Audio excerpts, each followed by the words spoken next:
Saudara-saudari yang dikasihi Tuhan,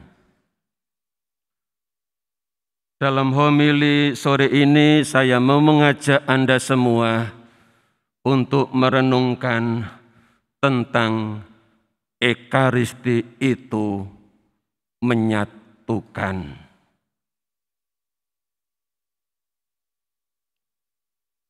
Setiap kali kita merayakan Ekaristi, setiap kali itu pula kita menyambut tubuh Kristus. Kita menyambut komuni kudus.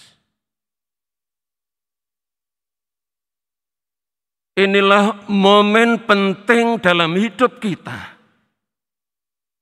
di mana kita dipersatukan. Maka Ekaristi itu mempersatukan.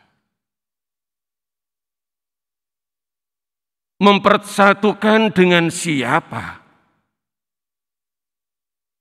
Pertama, mempersatukan secara lebih erat dengan Yesus. Seperti yang kita dengar dalam Injil tadi.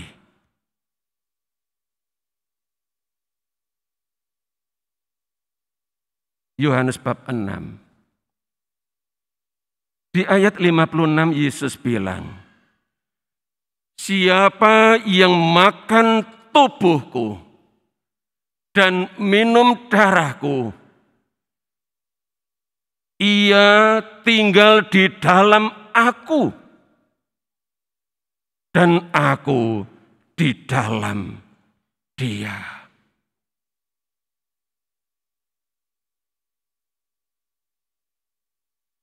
Luar biasa. Tubuh Kristus, komuni kudus yang kita sambut, yang kita terima, yang kita makan, itu mempersatukan kita dengan Yesus. Ia tinggal di dalam kita. Dia menyatu raga dengan tubuh kita. Santa Teresia dari kanak-kanak Yesus dan Wajah Kudus menyadari betul akan hal ini, bahwa dengan komuni kudus Yesus tinggal di dalam si penerima itu. Termasuk kalau dia menyambut komuni kudus, Yesus itu menyatu, dia tinggal di dalam dia. Maka dia mengumpamakan atau menggambarkan tinggalnya Yesus di dalam dirinya itu sebagai sibori yang hidup. Kalau Bapak Ibu tidak tahu sibori itu blegernya kayak apa, lihat di altar. Ya. Di situ ada banyak sibori. Di dalamnya ada banyak roti yang nanti akan dikonsakrir menjadi hosti kudus.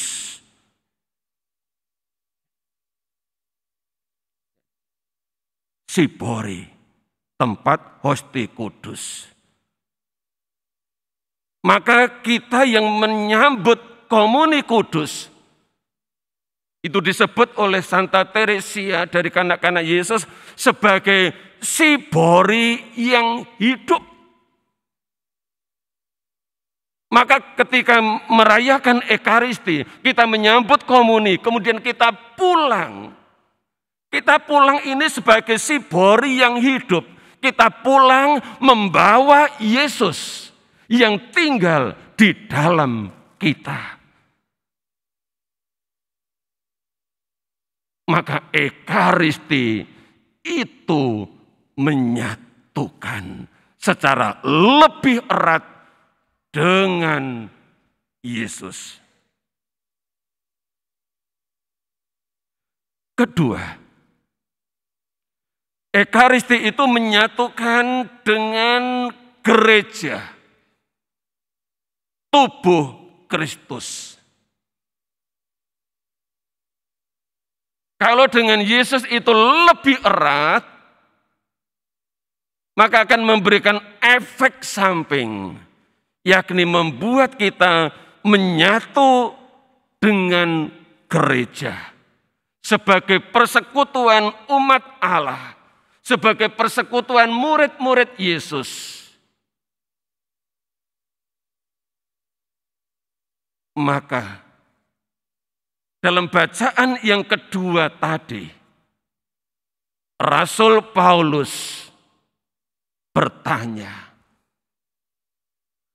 bukankah roti yang kita bagi-bagi merupakan persekutuan dengan tubuh Kristus?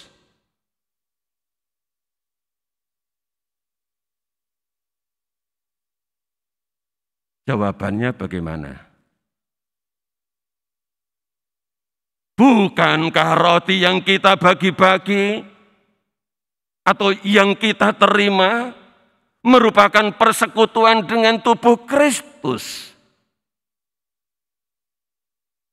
Jawabannya bukan atau iya. Karena pertanyaan Paulus, bukankah? Ya, bagaimana? Jawabannya bukan atau iya? Iya. Gimana anak-anak? Jawabannya bukan apa iya? Iya, pintar. Ya. Jadi kalau Paulus bilang, bukankah roti yang kita bagi-bagi? Karena dia yang membagikan. Kalau kita yang menerima, bukankah roti yang kita terima merupakan persekutuan dengan tubuh Kristus? Iya. Tidak bisa disangkal. Kalau kita menyadari betul-betul bahwa kita telah menerima tubuh Kristus, Kristus itu tinggal di dalam kita, menyatu di dalam kita, maka kita akan menjadi pribadi yang gampang bersatu dengan yang lain. Mudah untuk hidup rukun dengan yang lain. Dan kita bisa merasakan itu mulai dari keluarga.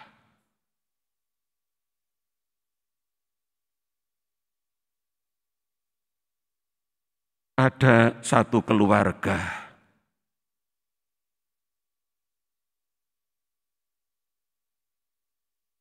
tidak jauh dari Meruya ini, yang berpuluh-puluh tahun tidak pernah pergi ke gereja.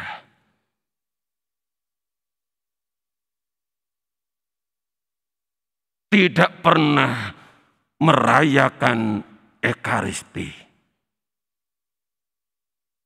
Tidak pernah menyambut komuni kudus.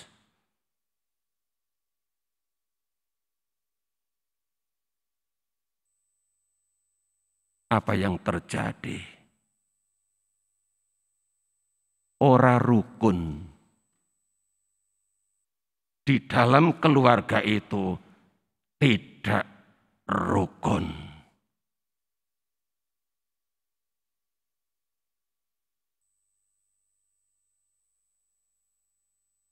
Sang suami tinggal di rumahnya sendiri.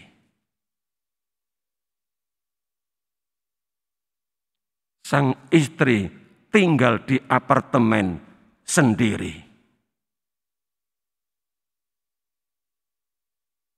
Dalam keadaan sakit kanker, tak satu pun keluarga menolong.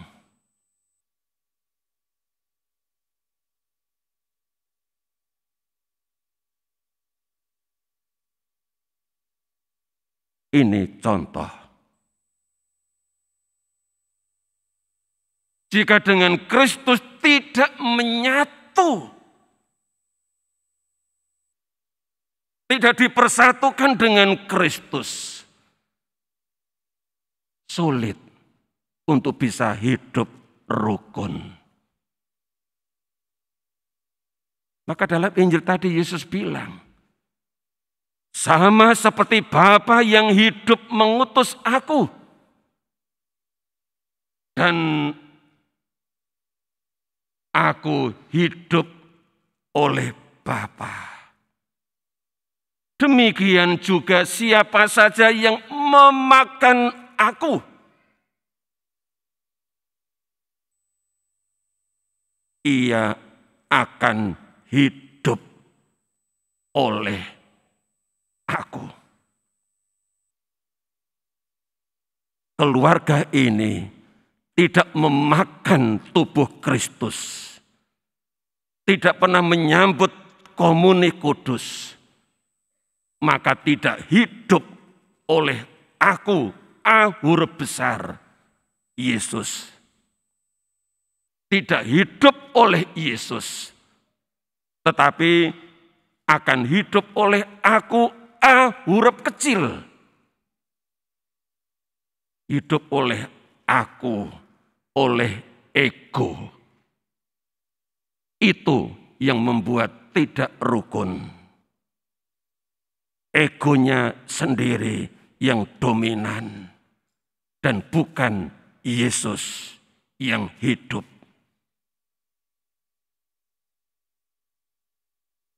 Mungkin ada umat yang bertanya, Romo, lah kami ini loh tiap kali pergi ke gereja nyambut komuni, lah kok ya tiap hari gegeran,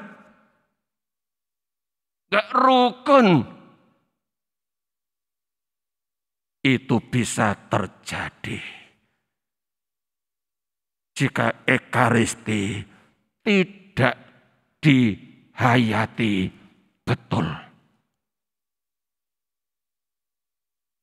Maka pada hari raya tubuh dan darah Kristus ini, mari kita bersama-sama merefleksikan hidup kita. Apakah kita ini hidup oleh Ekaristi atau di luar itu?